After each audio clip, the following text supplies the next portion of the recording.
사랑하는 성도 여러분, 그리고 진리의 말씀을 사모하여 이 자리에 함께하신 모든 분들께 주님의 이름으로 문안드립니다. 오늘 우리에게 주실 하나님의 깊고 놀라운 은혜를 기대하며 잠시 마음을 열고 귀를 기울여 주시길 바랍니다. 이 말씀이 여러분의 영혼의 위로와 힘이 된다면 주변에 사랑하는 이들에게 공유하여 하나님의 은혜를 함께 나누는 축복의 통로가 되어 주시길 바랍니다. 또한 저희 채널을 구독하시는 것은 이 귀한 여정에 동참하는 아름다운 발걸음이 될 것입니다. 이 말씀을 듣는 모든 분들의 삶에 하나님의 평강이 가득하기를 기도합니다. 오늘은 구약성경 출애굽기 8장으로 여러분을 초대하고자 합니다. 이스라엘 백성이 이집트의 압제 아래 신음하던 시절, 하나님께서 어떻게 당신의 백성을 구별하시고 보호하셨는지에 대한 강력한 메시지가 담겨 있는 곳입니다. 출애굽기 8장 20절부터의 말씀을 함께 살펴보겠습니다. 주님께서 모세에게 말씀하셨습니다. 아침에 일찍 일어나 파라오 앞에 서라. 그가 강으로 나올 것이다. 그에게 전하여라. 주님께서 이렇게 말씀하신다. 내 백성을 보내라. 그들이 나를 섬길 것이다. 만일 내가 내 백성을 보내지 않으면 내가 너와 내 신하들과 내 백성과 내 집들의 파리떼를 보낼 것이다. 이집트 사람들의 집은 물론 그들이 사는 땅까지 파리떼로 가득 찰 것이다. 그러나 그날에 나는 내 백성이 사는 고센 땅을 구별하여 그곳에는 파리가 한 마리도 없게 할 것이다. 이로써 너는 나 주가 이 땅 가운데 있음을 알게 될 것이다. 내가 내 백성과 내 백성 사이에 구별을 둘 것이니 내일 이 표적이 나타날 것이다. 그리고 24절에 주님께서는 말씀하신 대로 행하셨습니다. 엄청난 파리떼가 파라오의 궁과 그의 신하들의 집으로 몰려들었고 온 이집트 땅이 파리떼로 인해 황폐해졌습니다. 그리고 31절을 보십시오. 이 부분은 정말 놀랍습니다. 주님께서 모세의 말대로 하시어 파라오와 그의 신하들과 그의 백성에게서 파리떼를 거두시니 파리가 한 마리도 남지 아니하였더라. 한 마리도 남지 않았습니다. 이것이 바로 우리 하나님의 완전하신 능력입니다. 오늘 저는 이 말씀을 통해 하나님께서 정하신 비행금지 구역이라는 주제로 은혜를 나누고자 합니다. 상상해 보십시오. 온 세상이 윙윙거리는 파리떼로 뒤덮인 끔찍한 광경을 말입니다. 음식 위에도, 잠자는 아이의 얼굴 위에도, 심지어 숨쉬는 공간마저 파리로 가득한 지옥 같은 상황. 썩어가는 것과 죽음의 냄새를 몰고 다니는 그 끈질긴 존재들. 이집트 전역이 바로 그런 고통 속에 있었습니다. 그런데 바로 그 옆, 이스라엘 백성이 거주하던 고센이라는 땅은 어떠했습니까? 성경은 하나님께서 그 땅을 구별하셨다고 선포합니다. 마치 눈에 보이지 않는 거대한 유리벽이라도 세워진 것처럼 단 한 마리의 파리도 그 경계를 넘지 못했습니다. 이집트인들이 고통 속에서 파리를 쫓으며 몸부림칠 때 고센 땅의 이스라엘 백성들은 나무 그늘 아래에서 평화롭게 쉬고 있었습니다. 바로 옆 동네에서는 끔찍한 재앙이 펼쳐지고 있는데 자신들의 땅은 완벽한 평온과 안식이 흐르고 있는 기적을 목격한 것입니다. 이것은 단순한 기적이 아닙니다. 세상의 혼돈과 재앙 속에서도 하나님께서는 당신의 자녀들을 위한 특별한 보호의 영역, 즉 비행금지 구역을 설정하실 수 있는 전능하신 분임을 보여주는 강력한 증표입니다. 파리떼로 상징되는 세상의 더러움, 부패, 고통, 그리고 악한 영의 공격으로부터 당신의 백성을 완벽하게 지키시겠다는 약속의 선포인 것입니다. 그런데 여기서 우리는 한 가지 중요한 질문에 봉착하게 됩니다. 이 파리 재앙은 이집트에 내려진 10가지 재앙 중 4번째 재앙이었습니다. 그렇다면 그 이전의 3가지 재앙, 즉 물이 피로 변하는 재앙, 개구리 재앙, 이가 들끓는 재앙 때는 어떠했을까요? 놀랍게도 성경은 첫 세 가지 재앙 동안에는 이스라엘 백성도 이집트인들과 동일한 고통을 겪었음을 암시합니다. 하나님께서는 당신의 백성을 처음부터 모든 고난에서 면제시켜주지 않으셨습니다. 왜일까요?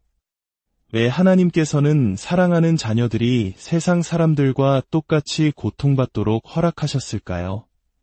우리도 삶 속에서 이런 질문을 던질 때가 많습니다.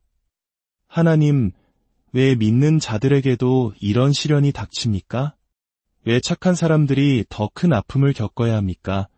그 해답의 실마리는 출애굽기 12장 38절에서 찾을 수 있습니다. 이스라엘 백성이 마침내 이집트를 떠날 때 성경은 섞여 사는 큰 무리가 그들과 함께하였고 라고 기록합니다. 여기서 섞여 사는 큰 무리란 바로 이집트인들을 포함한 다른 민족들을 의미합니다. 어떻게 이런 일이 가능했을까요? 바로 고난 속에서 드러난 이스라엘 백성의 다른 태도 때문이었습니다. 이집트인들은 재앙이 닥치자 자신들의 신들을 원망하고 절망에 빠졌습니다. 그들의 삶은 혼돈과 두려움으로 가득 찼습니다. 하지만 이스라엘 백성은 달랐습니다. 똑같은 고통 속에서도 그들은 하나님을 향한 믿음을 저버리지 않았습니다. 오히려 더욱 하나님을 찾고 찬양하며 예배했습니다. 그들의 신들이 아무런 위로도 평안도 주지 못할 때 이스라엘 백성은 보이지 않는 하나님 안에서 흔들리지 않는 평안과 확신을 누렸습니다. 이집트인들은 바로 옆에서 이 광경을 목격한 것입니다.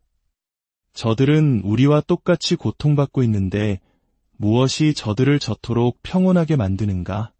저들이 믿는 신은 대체 누구이기에 이 끔찍한 재앙 속에서도 찬양을 멈추지 않는가? 고난은 믿는 자와 믿지 않는 자를 구별하는 하나님의 무대였습니다. 고통을 대하는 태도의 차이가 세상이 감당할 수 없는 믿음의 증거가 된 것입니다. 그리고 그 증거에 감동한 일부 이집트인들이 자신들의 우상을 버리고 이스라엘의 하나님을 따르기로 결심했던 것입니다. 사랑하는 여러분, 이 원리는 오늘날 우리에게도 동일하게 적용됩니다. 하나님께서는 때로 우리가 세상 사람들과 똑같은 어려움을 겪도록 허락하십니다.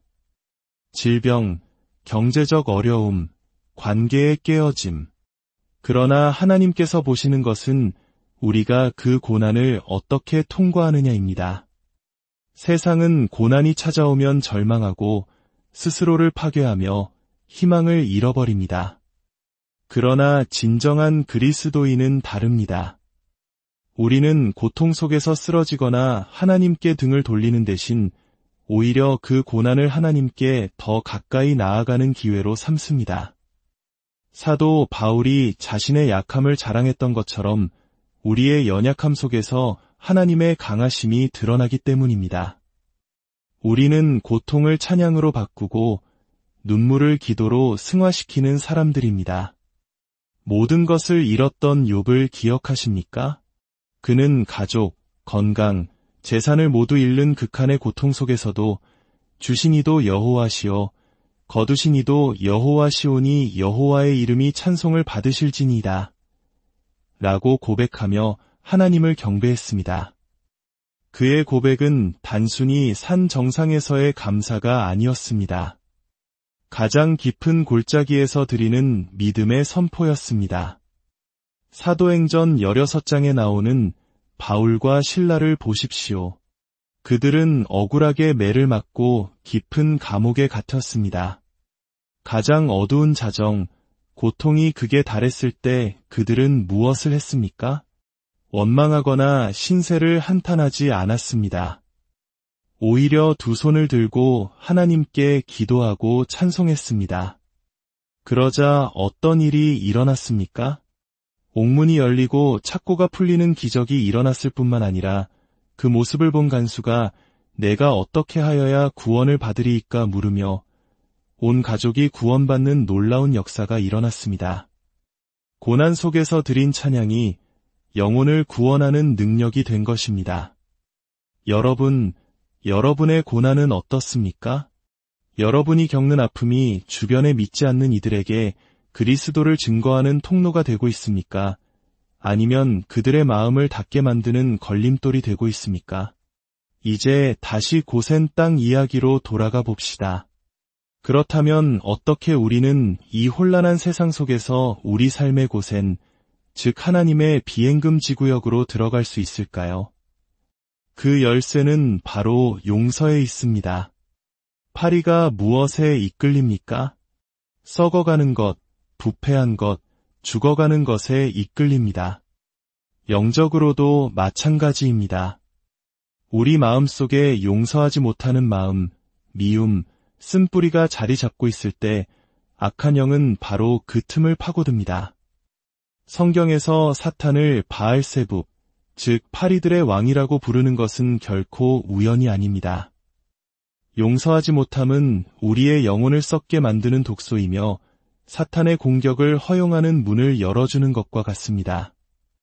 우리가 누군가를 용서하지 못하고 원한을 품고 있을 때 우리는 과거라는 감옥에 스스로를 가두는 것입니다. 상처가 아물만 하면 더러운 손톱으로 딱지를 떼어내 다시 피를 내는 것처럼 우리는 끊임없이 과거의 아픔을 되새기며 스스로를 고통스럽게 합니다.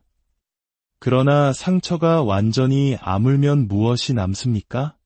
흉터가 남습니다. 흉터는 과거에 상처가 있었다는 증거이지만 동시에 그 상처가 이제는 완전히 치유되었다는 영광스러운 증표이기도 합니다. 하나님께서는 우리가 용서함으로 그 흉터를 얻기를 원하십니다. 용서는 그 사람을 위해서가 아닙니다. 바로 나 자신을 위한 것입니다. 내가 용서할 때 나는 비로소 미움의 사슬에서 풀려나 자유를 얻게 됩니다. 그리고 우리가 마음과 영으로 진정으로 용서하기로 결단하는 그 순간 하나님께서는 우리의 삶에 선포하십니다. 이곳은 파리가 없는 곳, 나의 비행금지 구역이다. 그때부터 우리 삶에는 썩은 내가 아닌 그리스도의 향기가 나기 시작합니다. 절망 대신 소망이, 미움 대신 사랑이, 혼돈 대신 평안이 깃들게 됩니다. 불평과 원망을 멈추고 어떤 상황 속에서도 감사와 찬양을 선택할 때 우리는 이미 고센 땅에 거하고 있는 것입니다. 사랑하는 여러분, 혹시 마음속에 오랫동안 풀지 못한 원망과 쓴뿌리가 있습니까? 과거의 상처에 묶여 앞으로 나아가지 못하고 있지는 않습니까? 오늘 이 시간 그 모든 것을 십자가 앞에 내려놓으십시오. 그리고 용서를 선포하십시오.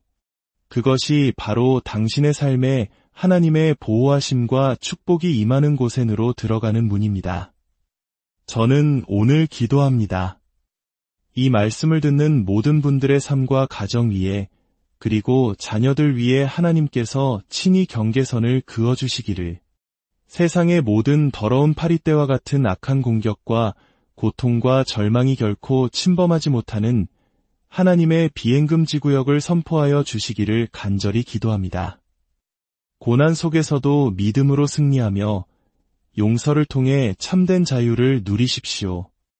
그리하여 여러분의 삶이 세상에 하나님의 살아계심을 증거하는 빛나는 증표가 되기를 우리 주 예수 그리스도의 이름으로 축원합니다.